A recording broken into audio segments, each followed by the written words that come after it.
పావు కిలో వరకు దొండకాయలు సన్నగా కట్ చేసి తీసుకోండి. ఇప్పుడు వేరొక ప్యాన్‌లో 2, 3 టేబుల్ స్పూన్స్ వరకు ఆయిల్ వేసి, ఆ దొండకాయలు బాగా మగ్గించుకోవడం కోసం కొద్దిగా సాల్ట్ వేసి బాగా ఫ్రై చేయండి. ఇప్పుడు మిక్సీ జార్‌లో 1 ఆనియన్ కట్ చేసి వేసుకోండి. కొద్దిగా వెల్లుల్లి 10-12 వరకు తీసుకోండి. హాఫ్ టీ స్పూన్ జీలకర్ర, హాఫ్ టీ స్పూన్ ధనియాలు, పావు టీ స్పూన్ పసుపు, 1 టేబుల్ స్పూన్ కారం, కొద్దిగా సాల్ట్ వేసుకొని మిక్సీ పట్టించుకోండి. కొద్దిగా చింతపండు కూడా నానబెట్టి వేసుకోండి. చాలా బావుంటుంది. బెండకాయలో చిటికెడు పసుపు వేసుకొని మూత పెట్టి మగ్గించుకోండి. ఎక్కువసేపు మూత పెడితే అది కర్రీలా అయిపోతుంది.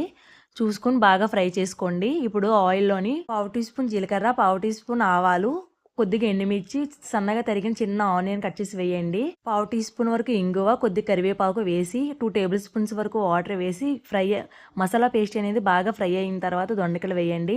1 కప్ వరకు రైస్ వేసుకోండి. బాగా కలిపి టేస్ట్ తగ్గట్టు కొద్దిగా సాల్ట్ వేసుకోండి.